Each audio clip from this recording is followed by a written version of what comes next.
ನಮಸ್ಕಾರ ವೀಕ್ಷಕರೇ.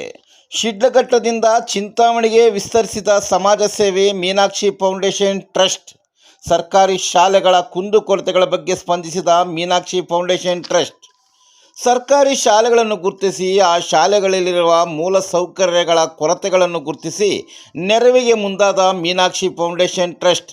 ಮೀನಾಕ್ಷಿ ಫೌಂಡೇಶನ್ ಟ್ರಸ್ಟ್ನ ಸಂಸ್ಥಾಪಕರಾದ ನರಸಿಂಹಮೂರ್ತಿರವರು ಮಾತನಾಡಿ, ಈಗಾಗಲೇ ಶಿಡ್ಲಘಟ್ಟ ವಿಧಾನಸಭಾ ಕ್ಷೇತ್ರದಲ್ಲಿರುವ ಸರ್ಕಾರಿ ಶಾಲೆಗಳಿಗೆ ವಿವಿಧ ಸೌಕರ್ಯಗಳನ್ನು ಒದಗಿಸಿ ಶಿಕ್ಷಣದ ಬೆಳವಣಿಗೆಗೆ ಮಹತ್ವದ ಕೊಡುಗೆ ನೀಡುತ್ತಿದ್ದೇವೆ. ಇಂತಹ ಸಮಾಜಮುಖಿ ಕಾರ್ಯಗಳಿಂದ ಸರ್ಕಾರಿ ಶಾಲೆಗಳ ಮೇಲಿನ ಸಾರ್ವಜನಿಕರ ವಿಶ್ವಾಸ ಹೆಚ್ಚಾದರ ಜೊತೆಗೆ ವಿದ್ಯಾರ್ಥಿಗಳ ಉತ್ತಮ ಕಲಿಕಾ ವಾತಾವರಣ ನಿರ್ಮಾಣವಾಗುತ್ತದೆ ಎಂದರು. ಚಿಂತಾಮಣಿ ತಾಲೂಕಿನ ಯಗಕೋಟೆ KPS ಶಾಲೆಯಲ್ಲಿ ನಡೆದ ಶ್ರೀನಿವಾಸಪ್ಪ MS ರವರ ವಯೋನಿವೃತ್ತಿ ಬೀಳ್ಕೊಡುಗೆ ಸನ್ಮಾನ ಸಮಾರಂಭದಲ್ಲಿ ಭಾಗವಹಿಸಿ KPS ಶಾಲಾ ಮಕ್ಕಳಿಗೆ 1500 ನೋಟ್ಬುಕ್ ವಿತರಣೆ ಮಾಡಿದರು. ಶಿಕ್ಷಣಕ್ಕೆ ಕೈಜೋಡಿಸುತ್ತಿರುವ ಮೀನಾಕ್ಷಿ ಫೌಂಡೇಶನ್ ಟ್ರಸ್ಟ್ನ ಶ್ರೀಮತಿ ಮಂಜುಳಾರವರನ್ನು ಮತ್ತು ನರಸಿಂಹಮೂರ್ತಿರವರನ್ನು ಶಾಲಾ ವತಿಯಿಂದ ಹೃದಯಸ್ಪರ್ಶಿಯಾಗಿ ಸನ್ಮಾನಿಸಿದರು. ಈ ಬಗ್ಗೆ ಶ್ರೀನಿವಾಸಪ್ಪ MS ರವರು ಮಾತನಾಡಿ, ದಾನಿಯ ಸೇವೆ ನಿಜಕ್ಕೂ ಶ್ಲಾಘನೀಯ. ಇವರ ಸಾಮಾಜಿಕ ಕಾಳಜಿ ಇತರ ಶಾಲೆಗಳಿಗೂ ಪ್ರೇರಣೆಯಾಗಲಿ ಎಂದು ಆಶಯ ವ್ಯಕ್ತಪಡಿಸಿದರು. ಒಂದು ಸಮಾಜ ಸೇವೆಯನ್ನು ಕೈಗೊಳ್ಳುವಂತಹ ಸ್ಥಿತಿಗೆ ಬಂದಿರತಕ್ಕಂತಹ ಶ್ರೀಯುತ ನರಸಿಂಹಮೂರ್ತಿ ಅವರು ಶಿಡ್ಲಘಟ್ಟ ಕ್ಷೇತ್ರದಲ್ಲಿ ಸಮಾಜ ಸೇವೆಯನ್ನು ಮಾಡ್ತಾ ಇದ್ದಾರೆ. ಅವರನ್ನು ನಾನು ನಮ್ಮ ಶಾಲಾ ಮಕ್ಕಳಿಗೆ ಏನಾದರೂ ಒಂದು ಕೊಡುಗೆ ಬೇಕು ಅಂದಾಗ ಏನ್ ಬೇಕು ಅಂತ ಕೇಳಿದ್ರು. ಈ ಸದ್ಯಕ್ಕೆ ನೋಟ್ ಬುಕ್ಸ್ ಬೇಕು ಅಂತಂದಾಗ ಸುಮಾರು 1500 ಪುಸ್ತಕಗಳನ್ನು ಮಕ್ಕಳಿಗೆ ಒದಗಿಸಿಕೊಡಕ್ಕೆ ಇವತ್ತು ನನ್ನ ವೇದಿಕೆಗೆ ಬಂದಿದ್ದಾರೆ. ಅವರಿಗೆ ನಿಮ್ಮ ನಮ್ಮೆಲ್ಲರ ಪರವಾಗಿ ಸ್ವಾಗತವನ್ನು ಬಯಸುತ್ತಾ ಅವರನ್ನು ಈ ಒಂದು ಕಾರ್ಯಕ್ರಮವನ್ನು ಕುರಿತು ಎರಡು ಮಾತನಾಡಬೇಕಾಗಿ ಶ್ರೀಯುತ ನರಸಿಂಹಮೂರ್ತಿ ಸರ್ ಅವರನ್ನು ವೇದಿಕೆಗೆ ಆಹ್ವಾನಿಸ್ತಾ ಇದ್ದೀನಿ. ದಯವಿಟ್ಟು ಬರಬೇಕಾಗಿ ಅಲ್ಲಿ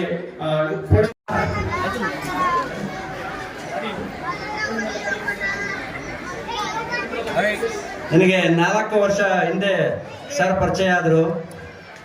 ಅವರು ಇದಕ್ಕಿಂತ ಮುಂಚೆ ಗೊಲ್ಲಹಳ್ಳಿಯಲ್ಲಿದ್ದರು. ಅಲ್ಲಿ ಒಂದ್ಸರಿ ನಮ್ಮ ಶಾಲೆಗೆ ವಿಸಿಟ್ ಮಾಡಿ ಅಂತ ಸರ್ ಹೇಳಿದರು. ಆ ಶಾಲೆಗೆ ನಾವು ವಿಸಿಟ್ ಮಾಡಿ ಅಲ್ಲಿ ಕೆಲವೊಂದು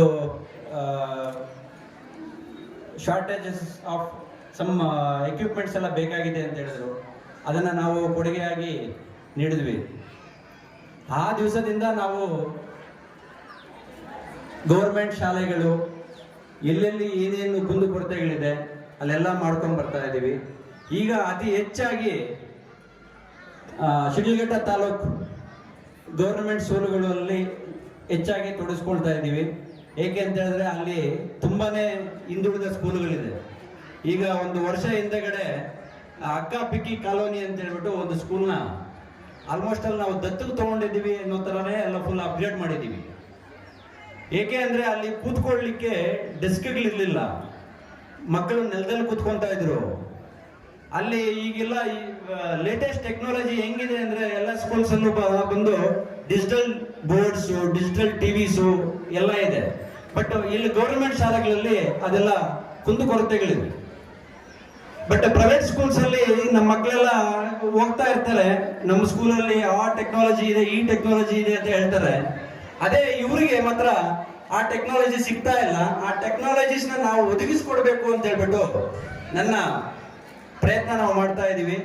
ಈಗ ಶಿಡ್ಲಘಟ್ಟ ತಾಲೂಕಲ್ಲಿ ಮೊದಲನೇ ಸ್ಕೂಲು ಅಕ್ಕಪಿಕ್ಕಿ ಕಾಲೋನಿ, ಮತ್ತೆ ಇಲ್ಲಿಂದ ತುಂಬಾ ಹತ್ರ ಆಗುತ್ತೆ ಗಂಜಿಗುಂಟೆ ಅಂತ ಹೇಳ್ಬಿಟ್ಟು ಆ ಗಂಜಿಗುಂಟೆ ಸ್ಕೂಲ್ಸ್ ಅಲ್ಲೂ ಅಪ್ಡೇಟ್ ಮಾಡಿದ್ದೀವಿ.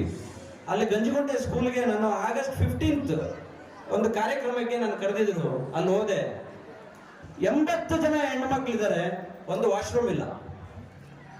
ನಾನು ಅಲ್ಲಿ ನೋಡಿ ನನಗೆ ಅಳು ಒಂದು ಬಾಕಿ ಇತ್ತಷ್ಟೇ. 80 ಜನ ಹೆಣ್ಮಕ್ಳಿರೋ ಸ್ಕೂಲಲ್ಲಿ ಒಂದು ರೆಸ್ಟ್ ರೂಮ್ ಇಲ್ವಲ್ಲ. ಮತ್ತೆ ಎಲ್ಲಿದೆ? ನಮ್ಮ ಗೌರ್ಮೆಂಟ್ ಎಲ್ಲ ಮಾತಾಡ್ತಾ ಇದ್ದಾರೆ, ನಾವು ಟ್ರಿಲಿಯನ್ 5 ಟ್ರಿಲಿಯನ್ 10 ಟ್ರಿಲಿಯನ್ ಬಗ್ಗೆ ಮಾತಾಡ್ತಾ ಇದ್ದಾರೆ. ಇಲ್ಲಿ ನೋಡಿದ್ರೆ ಒಂದು ಗೌರ್ಮೆಂಟ್ ಶಾಲೆಗೆ ಒಂದು ವಾಶ್ರೂಮ್ ಇಲ್ವಲ್ಲ ಅಂತ ಹೇಳ್ಬಿಟ್ಟು ನಮ್ಮ ಟೀಮ್ಗೆ ಇನ್ಸ್ಟ್ರಕ್ಷನ್ ಕೊಟ್ಟೆ. ನನಗೆ 2 ತಿಂಗಳಲ್ಲಿ ಇಲ್ಲಿ 6 ರಿಂದ 7 ಬಾತ್ರೂಮ್ ಇಮಿಡಿಯೇಟ್ ಆಗಿ ಕಟ್ಕೊಡ್ಬೇಕು ಅಂತ. ಅದನ್ನ ಒಂದು 2 ತಿಂಗಳ ಹಿಂದೆಗಡೆ ನಾವು ಉದ್ಘಾಟನೆ ಮಾಡಿದ್ವಿ. ಎಲ್ಲೆಲ್ಲಿ ನಮಗೆ ಕುಂದುಕೊರತೆಗಳು ಕಾಣಿಸುತ್ತೆ ಅಲ್ಲೆಲ್ಲ ಹೋಗಿ ನಾವು ಗೌರ್ಮೆಂಟ್ ಶಾಲೆಗಳನ್ನ ಉಳಿಸುವಂತ ಕಾರ್ಯಕ್ರಮ ಮಾಡ್ತಾ ಇದ್ದೀವಿ. ಅದಕ್ಕೆ ಈ ನಮ್ಮ ಸರ್ ಬಂದು ಈಗ ನಿವೃತ್ತಿ ಆಗ್ತಾ ಇದ್ದಾರೆ. ಅದೇ ಟೈಮಲ್ಲಿ ಈಗ ನಮಗೆ ಅವಕಾಶ ಕೊಟ್ಟಿದ್ದಾರೆ. ಈ ಸ್ಕೂಲಲ್ಲಿ ನಮಗೆ ಸ್ವಲ್ಪ ನೋಟ್ ಬುಕ್ಸ್ ಎಲ್ಲ ಶಾರ್ಟೇಜ್ ಇದೆ ಮಕ್ಕಳಿಗೆ ಅಂತ ಹೇಳ್ಬಿಟ್ಟು, ಅದಕ್ಕೆ ನಾವು ಸುಮಾರು ಒಂದು 1500 ಬುಕ್ಸ್ ಈಗ ಕೊಡ್ಲಿಕ್ಕೆ ವ್ಯವಸ್ಥೆ ಮಾಡಿದ್ದೀವಿ. ಮತ್ತೆ ಈಗ ಆಲ್ರೆಡಿ ರೆಡಿ ಆಗ್ತಾ ಇದೆ. ನಮ್ಮ ಶಿಡ್ಲಘಟ್ಟ ತಾಲೂಕಲ್ಲಿ ಸುಮಾರು ಒಂದು 50,000ದಿಂದ 1 ಲಕ್ಷ ಬುಕ್ಸ್ ಗೌರ್ಮೆಂಟ್ ಶಾಲೆಗಳಲ್ಲಿ ಮತ್ತೆ ಕೆಲವೊಂದು ಹಿಂದೆ ಉಳಿದಿರುವಂತ ಪ್ರೈವೇಟ್ ಸ್ಕೂಲುಗಳಲ್ಲೂ ಸಹ ನಾವು ಕೊಡಬೇಕು ಅಂತ ನಮ್ಮ ಮೀನಾಕ್ಷಿ ಫೌಂಡೇಶನ್ ಟ್ರಸ್ಟ್ ವತಿಯಿಂದ ವ್ಯವಸ್ಥೆ ಮಾಡಿದ್ದೀವಿ.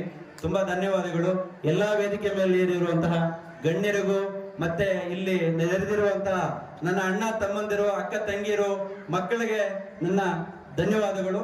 ಜೈ ಹಿಂದ್, ಜೈ ಕರ್ನಾಟಕ ಮಾತೆ. ಮುಡುಪಾಗಿಡೋಣ. ನನ್ನಿಂದ ಸಮಾಜ ಸೇವೆ ಆಗಲಿ. ಅದು ಬಡ ಮಕ್ಕಳು ಸರ್ಕಾರಿ ಶಾಲೆಗಳು ಓದ್ತಾ ಇರ್ತಕ್ಕಂಥ ಆ ಬಡ ಮಕ್ಕಳಿಗೆ ಸೇವೆಯನ್ನು ಸಲ್ಲಿಸಬೇಕು ಅಂತೇಳಿ ಪಣ ತೊಟ್ಟು ಧರ್ಮಪತ್ನಿ ಮಂಜುಳಾ ಮತ್ತು ನರಸಿಂಹಮೂರ್ತಿ ಅವರು, ಧರ್ಮಪತ್ನಿ ಮಂಜುಳಾ ಅವರು ನನ್ನ ಸ್ವಂತ ನಾದಿನಿ. ಅವರು ಸುಮಾರು ವರ್ಷಗಳಿಂದ ಶ್ರಮಪಟ್ಟು ಮೇಲೆ ಬಂದಿದ್ದಾರೆ. ಆ ಒಂದು ಶ್ರಮಪಟ್ಟು ಅವರು ಸಂಪಾದನೆ ಮಾಡಿರ್ತಕ್ಕಂಥದ್ದನ್ನು ಸಮಾಜ ಸೇವೆಗೆ ಇವತ್ತು ಮುಡುಪಾಗಿಟ್ಟಿದ್ದಾರೆ. ಆ ಸಮಾಜ ಸೇವೆಯಲ್ಲಿ ಇನ್ನೂ ಹೆಚ್ಚು ಸಮಾಜ ಸೇವೆ ಮಾಡಲಿ ಅಂತೇಳಿ ಈ ಸಂದರ್ಭದಲ್ಲಿ ಮಾತಾಡಿದಂತ ಅವರಿಗೆ ಧನ್ಯವಾದಗಳನ್ನು ಅರ್ಪಿಸ್ತಾ ಇದ್ದೀನಿ. ನಿಮ್ಗೆಲ್ಲರೂ ನೀವು ಎಷ್ಟೋ ಪುಣ್ಯವಂತರು ಅಂತ ಹೇಳ್ಬೇಕು. ಯಾಕಂದ್ರೆ ಇಲ್ಲಿ ತುಂಬಾ ಅಭಿವೃದ್ಧಿ ಕೆಲಸಗಳನ್ನು ಮಾಡಿದ್ದಾರೆ ಅವರು ಅಂತ ಗೊತ್ತಾಯ್ತು. ಅದೇ ರೀತಿ ಅವರು ಮುಂಚೆ ಇದ್ದಂತ ಸ್ಕೂಲ್ಗಳಲ್ಲಿ ಸಹ ಇದೇ ತರ ಕೆಲಸ ಮಾಡಿ ಒಳ್ಳೆ ಅಭಿವೃದ್ಧಿ ಕೆಲಸಗಳನ್ನ ಸಾಧಿಸಿದ್ದಾರೆ.